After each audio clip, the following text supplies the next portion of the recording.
નમસ્કાર મિત્રો, આજે આપણે વાત કરીશું પાચન તંત્રને લગતી કે એવી બીમારીની કે જેનાથી પરેશાન મતલબ કે હેરાન તો ઘણા બધા લોકો થઈ રહ્યા છે, પણ એનો પ્રોપર ઇલાજ નહીં મળવાના કારણે ઘણી બધી બીમારીઓનો શિકાર પણ થઈ રહ્યા છે.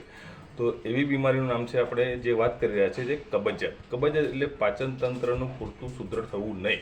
મતલબ કે તમે જે ખોરાક ખાઈ રહ્યા છો એમાંથી પૂરતી પ્રમાણમાં મળ બને મળ પૂરતી પ્રમાણમાં ના ઉતરે તો એની ગણતરી મિત્રો કબજિયાતમાં થતી હોય છે. કબજિયાતની એક સામાન્યમાં સામાન્ય વ્યાખ્યા જો આપણે કરતા હોય તો એને આપણે કહેતા હોય છે બંધકોષ. બરાબર છે. પણ બંધકોષમાં મિત્રો આપણે એવી ગણતરી કરતા હોય છે કે આંતરે દિવસે ઝાડો જવો, 2-3 દિવસે ઝાડો જવો. બરાબર છે. એને જ આપણે કબજિયાત ગણતા હોય છે. પણ એવું નથી મિત્રો. જો તમારા દિવસમાં એક કરતાં વધારે વખત પણ જો ઝાડો જવું પડે અથવા દિવસમાં 2-3 વખત ઝાડો જવું પડે અને એક વખત ગયા પછી આપણને પૂરતો સંતોષ પણ ના થાય તો એની ગણતરી મિત્રો કબજિયાતમાં થતી હોય છે. અને કબજિયાત થવા પાછળના કારણો તો ઘણા બધા કારણો મિત્રો કબજિયાત થવા પાછળના છે. જેમ કે ટાઈમ વગરનું જમવું, ટાઈમ વગરનું સૂવું, અનિયમિત જીવનશૈલી, બેઠાડું જીવન જીવવું. જે લોકો બેઠા બેઠા કામ કરતા, જે લોકો માનસિક શ્રમ કરે છે, શારીરિક શ્રમ ઓછો થાય છે, એમને કબજિયાત થવાની સંભાવના વધી જતી હોય છે. પછી જે લોકો વધારે પડતું વ્યસન કરતા હોય છે, જેમ કે પાન, પડીકી, ગુટકા, બીડી, સિગરેટ, દારૂ. કેમ કે ઘણા મિત્રોને તમે જોયું છે કે સવારમાં તમાકુ મોઢા મૂકે તો જ ઝાડો ઉતરે છે, કાં તો સવારમાં બીડી પીવે, સિગરેટ પીવે તો જ ઝાડો ઉતરતો હોય છે. પછી જે લોકો વધારે પડતું તીખું, તળેલું, બહારનો તળેલો ખોરાક, વધારે પડતો ગરમ મસાલો ખોરાક ખાતા હોય છે, તેમને કબજિયાત થવાની સંભાવના વધારે થતી હોય છે. પછી જે લોકો વધારે પડતું માનસિક શ્રમ કરીને વધારે પડતી ચિંતા અને તણાવમાં રહેતા હોય છે. મિત્રો, આજના જમાનામાં માનસિક તણાવના કારણે પણ લોકો કબજિયાતના શિકાર બનતા હોય છે. પછી વધારે પડતી અંગ્રેજી દવાઓનું સેવન, જે અત્યારે સેલ્ફ મેડિકેશન વધી રહ્યું છે.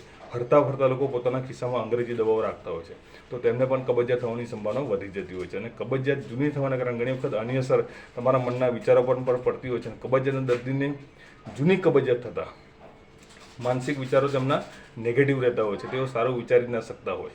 તેમને એવું થતું હોય કે દુનિયામાં સૌથી વધારે દુઃખી માણસ હું જ છું અને મારી જોડે જ બધી તકલીફો છે, કેમ કે એમનું સમગ્ર ધ્યાન એમના પેટ પર રહેતું હોય છે. તો મિત્રો, કબજિયાતને જડમાંથી મટાડવા માટે આજે તમે અમારો હોમિયોપેથિક દવાનો સંપર્ક કરો. અમારું સરનામું છે શ્રી હરસિદ્ધિ હોમિયોપેથિક દવાખાનું, ડૉક્ટર મહેન્દ્રસિંહ બી પરમાર, નવી પંચાલ હોસ્પિટલની સામે, બામરી રોડ, ગોધરા. અમારો મોબાઈલ નંબર છે મિત્રો 9638526673, 9638526673. કેમ કે કબજિયાત જો જૂની થાય અને એને તમે પ્રોપર જો ઇલાજ ના કરાવો, ઘણી વખત બાળકોમાં પણ તમે જોયું છે મિત્રો કે તેમને ઝાડો 6-7 દિવસ સુધી ઉતરતું કાં તો તેમનો મળ સુકાઈ જતો હોય છે અને બાળક ઘણી પીડાથી રડતું હોય છે. તો એનો હોમિયોપેથિક દ્વારા જો પ્રોપર ઇલાજ કરવામાં તો આ તકલીફમાંથી તમે બાળકને પણ છુટકારો મેળવી શકો છો અને તેમને તકલીફમાંથી રાહત અપાવી શકો છો. એ જ રીતના કબજિયાત જૂની થતા મિત્રો તેમાંથી હરસમસા, ભગંદર, ફીસર આ બધી થવાની સંભાવના વધી જતી હોય છે. તો આજે જ અમારો સંપર્ક કરો. જય માતા.